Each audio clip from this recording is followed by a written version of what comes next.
Hello, everybody, and welcome to the latest episode of the Our Town series as we take a look at those things that make Greenville, Ohio, our town. Alex Warner, along with videographer Nick Schmidt. Once again, we continue our series as we take a look at the businesses that make up Main Street, Greenville, and we're here on South Broadway today as we take a look at Beltone and Dr. Ciel Hosfeld. And Ciel, let's talk just a little bit about Beltone. How long has Beltone been around? And then we want to talk about, you have a big event coming up here sometime in the near future, correct? Yes, in May we're celebrating our 50th anniversary in this location. Beltone Manufacturers has been celebrating making hearing instruments for over 75 years. Okay. Beltone is the largest network of hearing care providers in the United States. So if you go to one Beltone, you're going to get the same service and care at any other Beltone. It's over 1,700 locations. Wow. So there's 1,700 locations. So this is like a franchise that you and your husband have then? It's an exclusive territory. Okay. Okay. That's how it is. And we have Doctor of Audiology here, and we're very excited because we have a new model Doctor of Audiology joining our staff in May as well. And we'll talk to her in a little bit. She's a local girl from up at Ansonia, correct? Yes. Let's talk just a second. So you and your husband have 3 locations now, correct? Yes, we do. Originally, this territory was owned by my husband Don's father, Don Sr., and his office was down in Dayton. And 50 years ago, as he expanded, he wanted to come up to Darke County because of the work ethic of the people, their principles. It's just a great place to own a business and serve the patients. So you've been in this location for 50, now not you, haven't been here, but the business has been here for 50 years. So let me ask you just a second then, how did you happen to stay in a downtown location then as opposed to going out like in one of the strip malls or shopping centers? How did you happen to stay here in downtown Greenville? Well, originally, I'd say 50 years ago, downtown was the commerce area. Mm-hmm. And as times have changed, we have just found it to be, people are used to us being here. There's a lot of vitality, especially very recently. We see a lot of efforts, and we're seeing younger people come into the area. Granted, we do serve a senior population mainly, but with baby boomers coming on, we're seeing the average age of our patient is getting younger. But it's a very vital area, even over the many years that we have been here. Let me ask you this. I was going to ask this later on, but since you brought it up. Okay, so baby boomers, is it because too much rock music and just noise throughout the course of our lives? Is that why you see the general age of your patients coming in maybe dropping a little bit? That has definitely had an effect on the number of people with hearing loss and being younger when we're first identifying hearing loss. The other thing is, I think baby boomers like you and I are more willing to address a hearing problem because of the technology. So right now I have hearing aids on, and they're wireless, they're digitals. I can connect to my iPhone, but when we have a problem, we do want to deal with it. We want to stay vital. Right. We want to stay young and active. And how do you do that? Well, you got to hear what's going on. Yeah, that's true. That's true. Hey, let's talk a little bit about your background. How did you get involved in this? I mean, so your father-in-law had this, had the operation to start with. But let's talk a little bit about your background. Where are you from and some of the educational experience and how you got involved in this? Well, I'm originally from the Philadelphia area. I was living in Florida, and I met a young man from Greenville, Ohio, when I was living in Florida, and ended up coming up here and getting married. And my husband realized he needed an audiologist in his practice, so I decided to go back to school. I already had an undergrad from the University of South Florida in business administration. When the kids were young, went back to school to Miami University and got my master's in audiology. And then about 10 years ago, I went to the University of Arizona and received my doctorate in audiology, because that is now the entry level of hearing care, the doctor of audiology. Yeah, so you've put a lot of time in, a lot of education to get to the point where you're at right now. That business degree helps also then, doesn't it? It most certainly does. Most certainly does. And there's nothing like the hand-on experience. You get a lot of help from the community, and we also do get a lot of help from Beltone corporate as far as how to market our business and patient care protocols. So it's a great blend of both the science, the business, and the patient. Okay. Well, that's great. Well, this is Ciel Hosfeld, and Dr. Hosfeld and I will return and talk to her a little bit later on. We're going to take just a brief time out here, and then we'll come back and talk to Kylie Nick, an Ann Sonia girl who's getting her master's or doctorate, and we'll be back in just a second as you watch Our Town here on the Wave, Channel 5.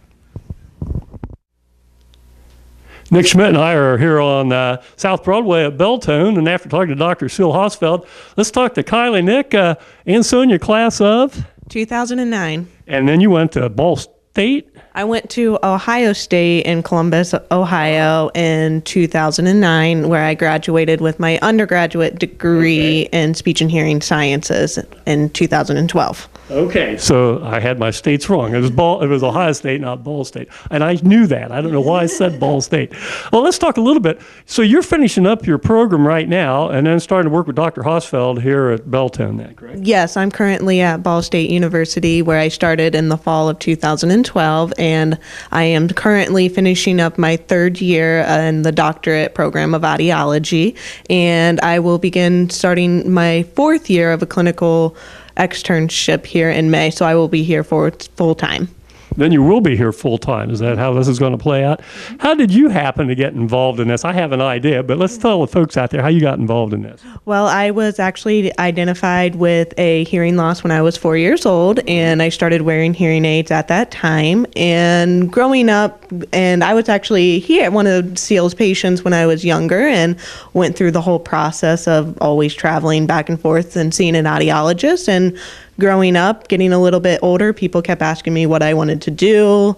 Like I tried psychology, the athletic department, and a few other things. And it's just, nope, I want to always have known I wanted to be an audiologist. And so here I am. Now, let's explain to us, the folks out there, is there a difference? There is a difference between a speech and hearing therapist and an audiologist, correct? Big difference. There are two different main careers. It's speech language pathology, and then there's also audiologist as well. Speech language therapists, they can work on a variety of things and work from young ages all the way up to geriatrics. Same way with us, we just study a little bit more on both the hearing and balance organs. Mm-hmm. Okay. So you finish up, you said when then? I will technically graduate in May of 2016, but I will start my clinical externship May of 2015. Okay. So a lot of years have gone into getting you to this point, correct? Yes, absolutely. A lot of studying, a lot of hours, and a lot of research. And getting further along into the program, I now realize why we had to go through all that. And there is a lot to know. And by taking all that time and effort, I know that with the experience that I have, I will be able to best serve my patients. Okay. Well, this has been Kylie Nick, and we'll come back and talk to Kylie a little bit later on. But now we want to go back with Dr. Hosfeld and talk a little bit about how hearing aid has developed over the years, how it kind of began and where we're at now, and maybe a little look at what's going on in the future here. So we'll be back with Dr. Hosfeld here in just a moment. Back with Dr. Ciel Hosfeld. Ciel, let's talk a little bit about the history of hearing aids. You know, I keep thinking I see somebody with one of these long horns and they put it up to their ear. Was that the beginning of hearing aids or not? Yes, it was. Actually, the first hearing aid was... Just cup your hands. Yes. And there were ear trumpets and horns, and then we went to like body style hearing aids, which could have been as big as my cell phone is now, where a woman would wear it in her bra or the man would have it in his pocket, and they'd have two wires going into the ears. Then the eyeglasses hearing aids were also very popular because it took some of the obvious nature of seeing the hearing aids away by having them hooked to the eyeglasses. But the problem with that was if we have an issue with the eyeglasses, it affects our hearing. If we have an issue with the hearing, it affects our eyeglasses. So, It lasted for about maybe 20 years, if I remember correctly.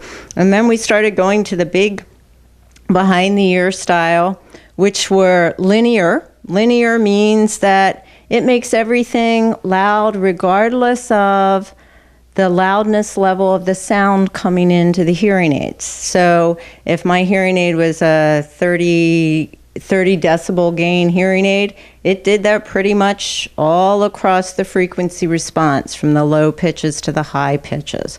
Yes, you might have a little volume control on it, but that was pretty much how it worked. And you can even see some people will advertise you can get very inexpensive hearing aids. That's what you're getting. You're getting digital, or you're getting the linear hearing aids, not the digital hearing aids that are so very popular because of high patient satisfaction now. Yeah. You know, I was just thinking, my grandfather had the old-fashioned type that fit in his pocket. He was a big shot in a small town in northern Missouri, but I always remember my grandfather had a pocket here and then the wires that went up to the aids themselves. And I also had a cousin had the same thing, and now he's got behind the ear, I think it is.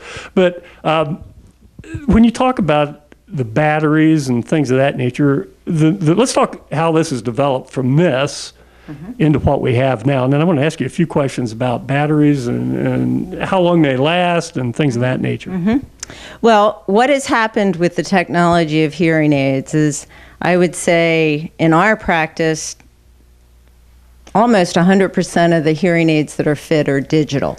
Digital means they automatically adjust according to how loud the sounds are coming into the hearing aids. We can have multiple program hearing aids, so if I want to push a button on the hearing instrument, I can push it on one side and it'll change the program on both sides. They communicate ear to ear. So I can have different settings for listening to music, for listening to speech. The technology is able to suppress wind noise because that's a common complaint of hearing aids.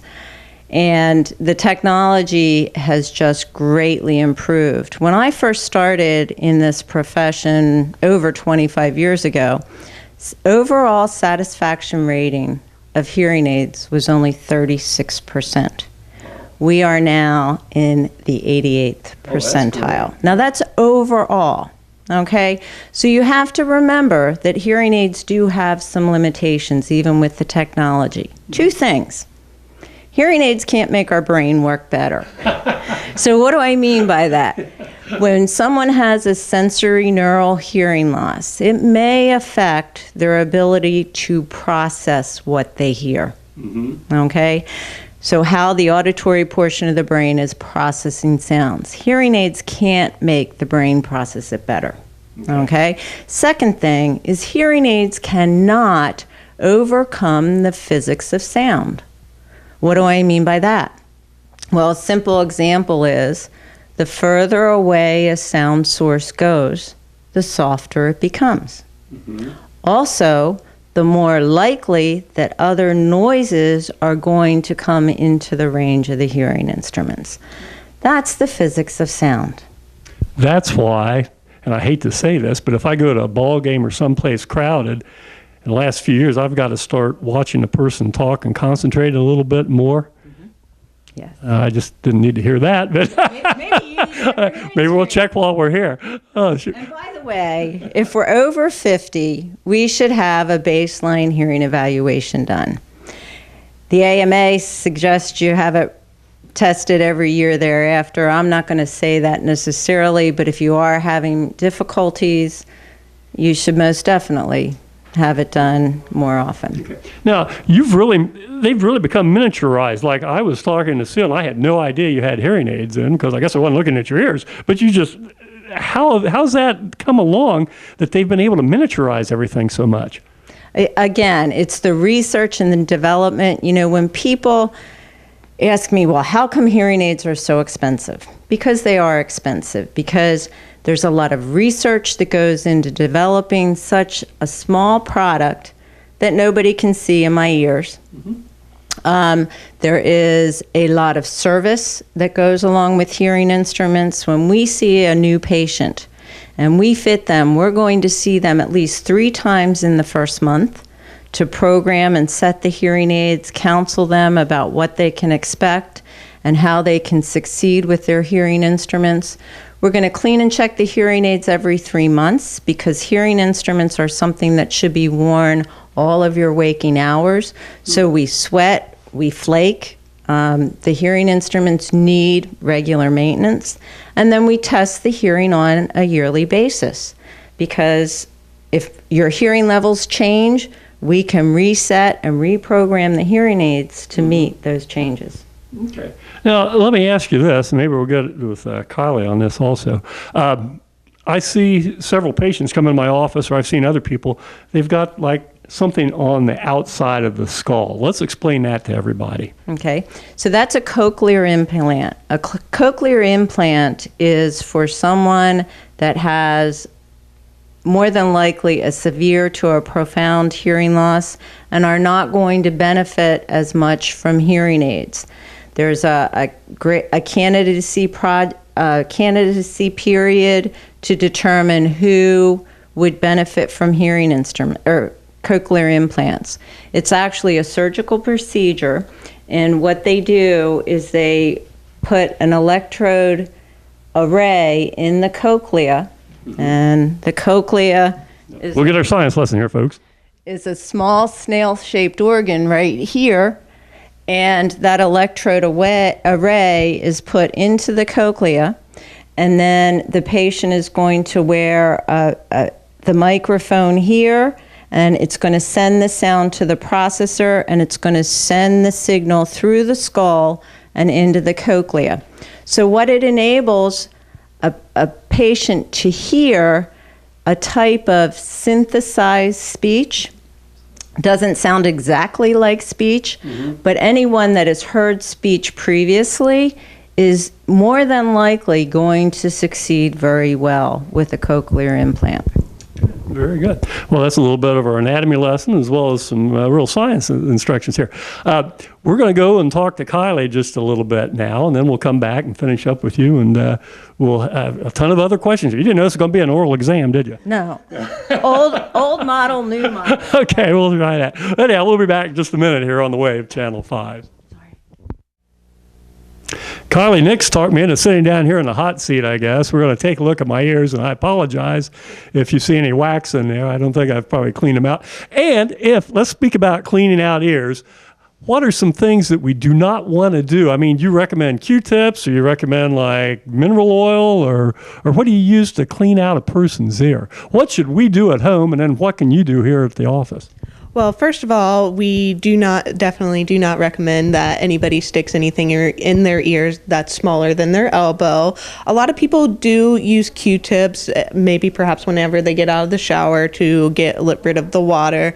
You can go towards the outer edge of your ear to wipe up any water or debris, but we don't recommend that you actually stick anything into your ear because you could actually rupture your eardrum. But if you do have like a lot of wax buildup or cerumen buildup, you can take a little bit like peroxide mixed with water and use that in a little eye drop, and you squirt a couple drops into your ear, and that will help naturally get the earwax, make it a little softer. That way, if it is impacted, we can actually remove that here in the office. Okay. Let me ask you this as I'm thinking about it. See, we just make this up as we go. Ear candles. Do you recommend ear candles or not? Absolutely not. A lot of people actually ask me that. My fiance, he swears to me that they work all the time, and research has actually said that it does not do anything. So when you see, if you've used ear candles before and you have that extra wax, it's actually the wax that is burned off from the candle, not your ear. Well, I guess that's a relief because I've done that a couple times, and I was kind of impressed with what came out of my ear. But you're saying it's mostly the wax off the candle then? Okay. All right. So we're going to take a look here. What's this instrument? And what we're doing is we're going to kind of flow through the process of a new patient coming into the office. Well, Well, typically what we usually do when we get somebody back into the office, we ask a lot of case history questions. We just kind of want to get a general idea of what your history of your ear, any like ear infections, ear surgery, any balance or dizziness. We usually ask a very thorough case history. It usually takes about 5 to 10 minutes.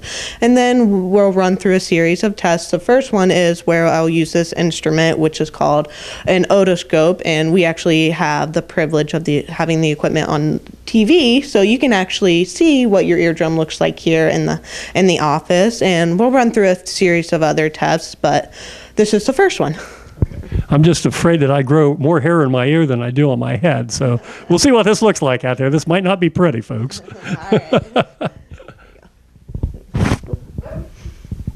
Just gonna take a look in your ear here. Can I turn and see what we've got? Yeah, we can. I'm gonna move with you. Okay. Here, and that is a picture of your eardrum right here. It looks nice and clear, and you see at that little angle, that white portion coming down. That is actually one of your first bones of the middle ear.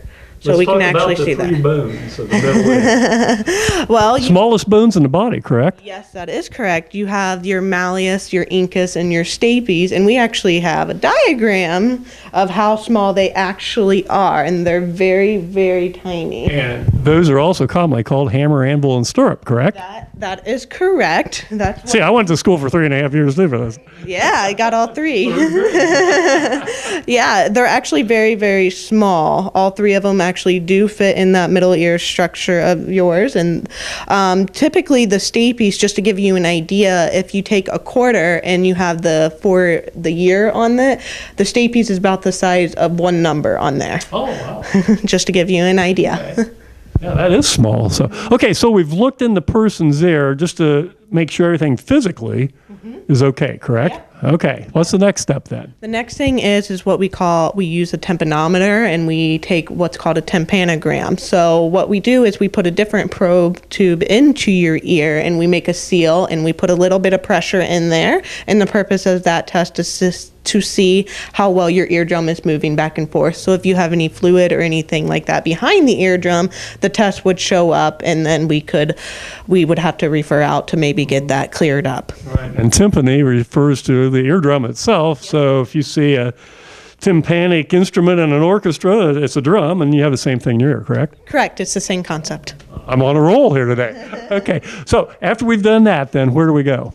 We will move on to the hearing portion of the test, where we set you in a sound booth, and we test different frequencies. So we have you listen to a series of beeps, and we have you raise your hand, and we try to find the softest level at which you can hear, and gives us our thresholds, and we do that across all frequencies, from low frequencies across high frequencies. Okay, so not only frequencies, but then decibels too? Is that part of it? Yes, so the softest level at which you can hear is your intensity level, or where we mark as decibels. We also, once we finish doing all the beeping sounds, if you will, we move on to what we call a speech testing. And so we have someone say a list of words, and we see how well you can respond to those words and give us an idea of your speech understanding ability. Okay, so you mean memorizing the words? If you give me 10 words, I got to say 10 words back? No. Or just the way, so you'll say 2 words that sound similar and we have to differentiate, or what? No, what we will do is I will give you a list of 25 words,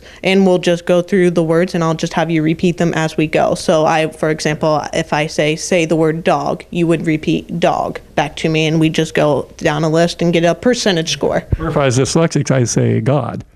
Duet. Dog, God, dyslexic. Okay. I thought I'd throw that in there. Yes, you got me on that one. Well, let's go take a look at what you have over here in the room that people sit in when they have the hearing portion of this, okay? We'll be back in just a moment. Next step in the process here, we've gone back with Dr. Ciel Hosfeld. And Ciel, what do we have here? We got Kylie in a soundproof booth, I think. What's that booth made out of? It keeps the sound waves down. Let's put it this way. It's soundproof. We'll go that way. Okay, so what are we going to do here? So the first thing we're going to do is find her thresholds for each frequency or pitch that is within speech. Okay? So we'll do each ear separately, And what we're going to do is present tones or beeps for her to hear. And she'll raise her hand when she hears them. Okay. And then we mark the results on an audiogram that shows us by pitch the lowest loudness level that she can hear the tones. After that, we will do speech testing. Speech testing involves, first, we find the most comfortable level. So the sound level that a patient feels the most relaxed, the speech sounds clear to them. So for most people with hearing loss, it's going to be over 60 decibels. Then we're going to find the uncomfortable level, because we don't want hearing instruments to ever amplify sound above the level that each patient considers to be too loud. Then we're going to, we spoke about how well the brain processes the sound. Right. We will present sentences at that most comfortable level, so a loudness level that's appropriate for you to be able to hear, or the patient to be able to hear. And we see how well they understand the words that are being presented. And that's where we talk about the auditory processing portion of the hearing loss.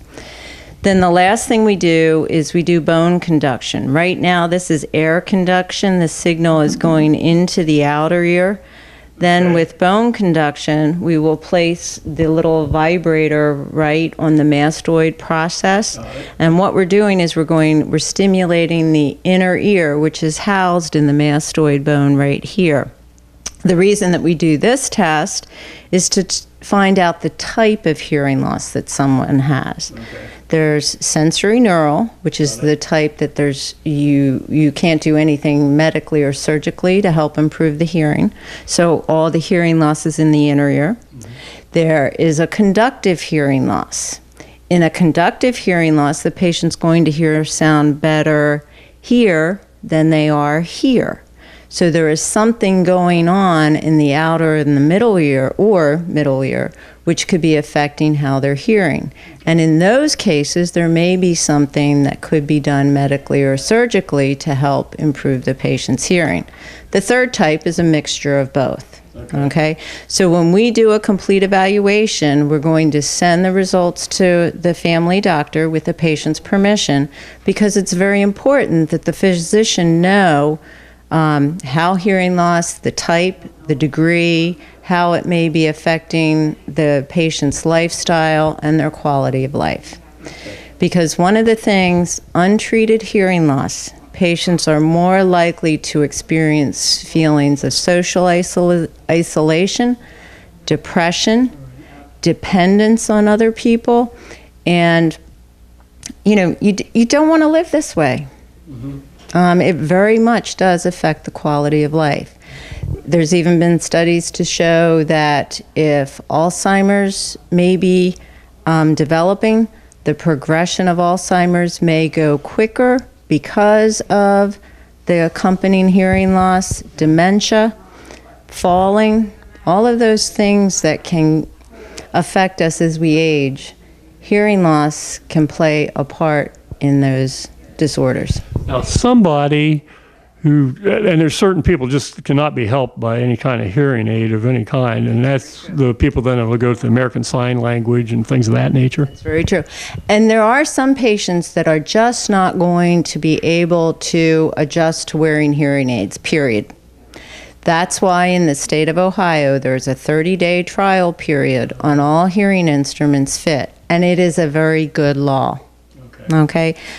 Because now, granted, the technology has come a long way, that most patients adapt very quickly and adjust and notice the benefit, but for whatever reason, a patient may be a very nervous type of individual, just may not be able to stand having something in their ears. But that's what that trial period is all about. That'd be similar to somebody that just can't get used to wearing a contact lens, for example, correct? I'm one of those. Oh, Okay. Okay, Rick. You're okay with. Okay, let's talk just a second here, and then we'll go out and talk a little bit about the future, not only of your business, but also of what you see in audiology over the next 15, 20 years. Do you recommend people then that are in workplaces with a lot of noise? I know people, I have patients in from Fram, for example, wear the earplugs and so forth. You see people at airports, they have to wear the mufflers. Same way with somebody just around home riding lawnmower. Yes. And with noise exposure, it's the loudness of the sound that you're being exposed to and the duration of the time that you're being exposed to that loud sound. And one thing that we have to keep in mind is we may be exposed to some loud noises at work over a longer period of time, but as you mentioned, recreationally, yard work, anytime we have to yell over a piece of equipment in order to communicate with someone else, if we're going to be exposed to that sound for a longer period of time, we should be wearing hearing protection, even the soft little inserts, the EAR plugs, and making sure that we get it very, very deep down in the ear to really block that sound, because it can attenuate or soften the sound up to 40 decibels by just wearing something like this. When you fit somebody, of course, this is all, everyone is customized for that individual, but when you fit somebody for the hearing aid, you make a mold. How does that process work? It depends on the type of hearing instrument. The open fit has become very popular, which was what I have on now. It actually has the receiver, the speaker down in the ear, and it leaves the ear open. Very comfortable. We get the benefit of the shape of our ear as sounds are being amplified. And they're programmed according to the results of the hearing loss wirelessly through the computer. There are still the custom-made hearing instruments, and there's all sizes there. You have the ones that fill the ear all the way up, which would be in the ear. You have completely in the canal, or the invisible completely in the canal. There's all different styles. But what we do in our practice is we actually will let a patient wear a set of the open fit for a week under no cost or obligation, so a patient can see how they benefit and the headaches to wearing a hearing aid, because there are some. Yeah, I can imagine.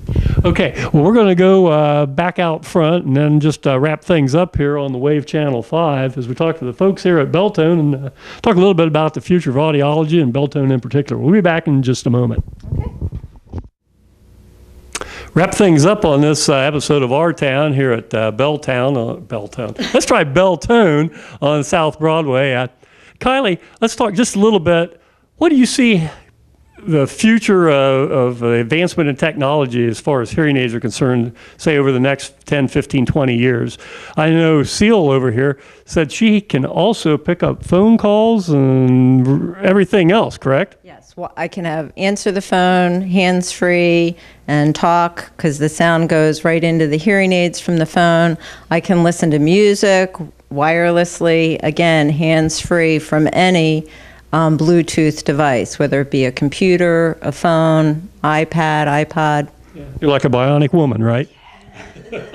So anyhow, what do you see down the road here, 10, 15 years? What's the future of audiology? Well, it's definitely only going to get better. The technology is going to get more and more advanced as we go along. Like right now, we can hook up to the iPhone and to the Android cell phone, and we also have different assisting devices as well, where we can hook up to the TV and a home phone too, where we can do bilateral or binaural synchronization. So if you're at home sitting at TV, and let's say a husband has a hearing loss and a wife does not, or she has normal hearing, so typically people like to listen to the TV at different levels. So we have a device here that we can, it's an additional device that we can fit with you at home, and it will directly stream wirelessly to the patient wearing the hearing aid. So the TV could be set to the wife's level while the husband, if you will, can change the volume through his hearing aids. which will probably help my wife and I, because if a ball game's on, she always says turn it down, but if she's watching replays of soap operas or Nashville or some of her favorite shows, I'm asking her to turn it down. So we can split that, right? Absolutely, absolutely. That's one of the biggest benefits that a lot of people are seeing with the TV, yes. As far as miniaturization, I mean, you can only go down so far on the hearing aid, correct? If you think about it, we're taking what basically is a computer and putting it into something this big. That way people will continue to wear them. One of the biggest things that we're fighting right now is the size of the battery and being able to charge the battery and be able to give you all the technology into a little device. That way people want to wear them without other people seeing them. Yeah, that's one thing I wanted to ask then. A typical battery lasts how long?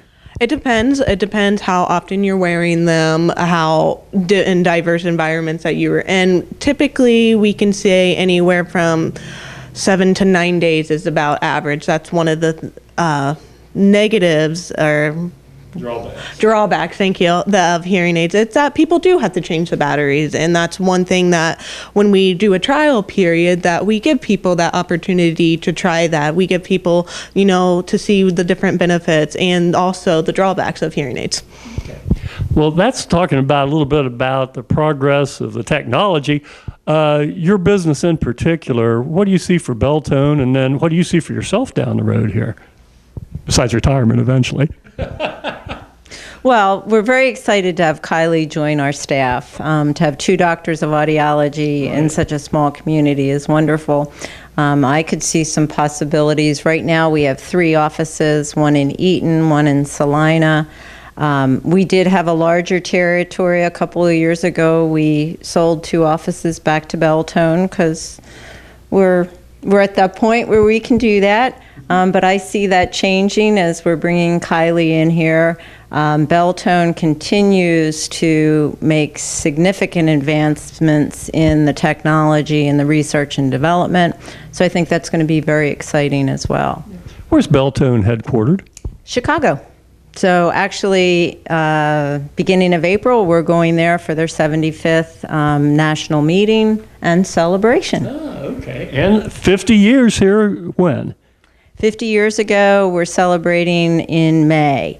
Actually, I remember when we went to Beltone's 50th national meeting in Chicago again, and I had the youngest Beltone participant. My son was 6 weeks old. Oh, good for you, and congratulations to him. So we know he's 25 years old, right? Hey, let's talk competitors in the field, and then I wanted to ask you also, you see advertisements in newspapers and on TV. It looks like Brand X, real reasonably priced, and I think earlier you said you maybe get what you pay for? Yes, most definitely. There are a broad range of products out there. What you need to be concerned about, yes, even within our product line, we have a broad range of pricing and technology because we want to help the patient and fit the best product for that patient. But hearing instruments and hearing care are about taking care of the patient for the lifetime of the product, the patient, or us. But we got her, too. Okay. Well, this has been Dr. Ciel Hosfeld and Kylie Nick. And, hey, thanks a lot for taking the time to be on today, because I think a lot of people out there watch these programs, and a lot of them, they maybe know you're here, but they're just not sure exactly what it is that you do or what is involved in it. And I think some of them are a little hesitant to come in because I think some people think, well, if I do that, I'm kind of giving in to I'm getting old. And I don't think that's the case at all. No, it's about staying vital. It's about enjoying life. Unfortunately, on average, it can take someone up to 7 years from the time they think they have a hearing loss till they're even willing to walk in the store. And that's just too long. Hearing loss comes on very gradually, but can very drastically affect how we feel about interacting with our friends, family, and loved ones. Well, this has been Beltone down here on South Broadway, just basically across from the old AAA office here on the traffic circle. And thanks again to Kylie, Nick, and Dr. Ciel Hosfeld for your time today. We'll be back a little bit later on as Nick and I move our cameras around as we continue our series of the downtown businesses of Main Street, Greenville. As you watch this here on the Wave Channel 5, Greenville Public Access TV, we'll be back next time with another episode of the Our Town series. Good night, everybody.